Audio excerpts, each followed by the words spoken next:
नाज़रीन, पीटीआई रहनुमा बैरिस्टर सैफ की जानिब से बहुत बड़े-बड़े दावे किए गए थे कि खान साहब के साथ जो है वो जेल में बुरा नहीं बल्कि बहुत बदतर सलूक जो है वो किया जा रहा है, जो कि सारे दावे जो है वो गलत साबित हो गए। पहले हम बैरिस्टर सैफ के दावे बताएँगे कि उन्होंने कहा था कि खान साहब की तबीयत जो है वो नासाज़गार है, जिसकी वजह ये है कि खान साहब को प्रॉपर टाइम पे खाना नहीं मिल रहा है, उसके अलावा जो खाना मिल रहा है वो नाकिस है और खाना जो है वो ना मिलने के बराबर है। दूसरी जानिब बुशरा बीबी का भी यही हाल है कि दोनों जो खान साहब और बुशरा बीबी का जो खाना है वो बिल्कुल अच्छा नहीं है, यहाँ तक कि उनको फाके करने पड़ रहे हैं और उनकी जो सेहत है वो बिल्कुल खराब हो चुकी है। और उन्होंने ये भी कहा था, ये भी एक बहुत बड़ा दावा किया था कि यहाँ तक कि रमजानुल मुबारक में उनको अजियत दी जा रही है। यही नहीं बल्कि उनको इबादत से भी रोका जा रहा है। अब ये दावा किया था बैरिस्टर सैफ ने। जबकि दूसरी जानिब आज अलीमा खान की मुलाकात हुई है खान साहब के बाद, 1 हफ्ते के बाद उनकी खान साहब से मुलाकात हुई है। और मुलाकात के बाद अडयाला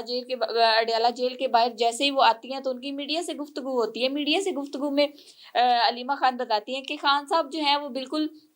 तंदुरुस्त हैं, सेहत हैं, हाश-बिशाश और कह लें कि बड़े खुशगवार मूड में नज़र आ रहे थे और उनके कान का दर्द बताया जा रहा था पहले बैरिस्टर सैफ की जानिब से कि उनके कान में शदीद किस्म का दर्द है। लेकिन अलीमा खान ने ये भी बताया कि उनके कान में कोई दर्द भी नहीं है और उसके अलावा उनकी सेहत तंदुरुस्ती के हवाले से उन्होंने बताया कि वो बिल्कुल जो है वो फिट-फाट हैं। अब बैरिस्टर सैफ के जो सारे दावे थे यहाँ पे गलत साबित हुए। बैरिस्टर सैफ ने सियासी चीज़ों को जो है वो इस तरह इतना कंट्रोवर्शियल क्यों बनाया, अब ये तो वो ही बता सकते हैं। लेकिन कुछ रोज़ पहले की अगर बात करें, तो कुछ रोज़ पहले जेल हुकाम की जानिब से जो है वो एक रिपोर्ट आई थी जो सियासी मुखालफिन के हाथों लग गई थी, जिसमें देखा जा सकता था कि खान साहब के और बुशरा बीबी के खाने का जो खर्च था वो 8 लाख जो है 8 लाख से भी ज़ायद हो चुका है। यानी कि अब तक खान साहब और बुशरा बीबी जो है वो 1 करोड़ के लगभग जो है वो खाना खा चुके हैं और अब जो है उनके खाने का खर्चा जो है वो 6 लाख से 8 लाख जो है वो क्रॉस कर चुका है। और उनके खाने में जनाब महँगी किस्म की जो मछलियाँ होती हैं, उसके अलावा ड्राई फ्रूट्स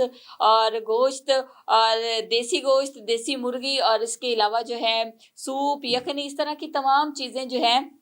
कह लें कि बड़ी एक्सपेंसिव किस्म की एक मछली है, वो भी खान साहब के खाने में शामिल थी। तो खान साहब के लिए जो है वो जेल में प्रॉपर जो है सारी चीज़ें दस्तयाब थी और 6 से 8 लाख को जो उनका खर्चा था वो इंक्रीज़ कर चुका था। लेकिन बैरिस्टर सैफ के ये जो दावे थे वो धरे के धरे रह गए कि खान साहब को जो है वो भूखा मारा जा रहा है, कुछ नहीं दिया जा रहा और यहाँ तक कि इबादत से भी मना किया जा रहा है। लेकिन अलीमा खान ने जो है इस बात की तरदीद कर दी है कि खान साहब जो हैं वो जेल में आज उनको देखा गया है, सेहत तंदुरुस्ती के हवाले से भी उन्होंने कहा कि एक अच्छी खबर है और हशाश-बिशाश नज़र आ रहे थे। तो ये जो सारी चीज़ें हैं, ये बड़ी कंट्रोवर्शियल बनाई जा रही हैं बैरिस्टर सैफ की जानिब से।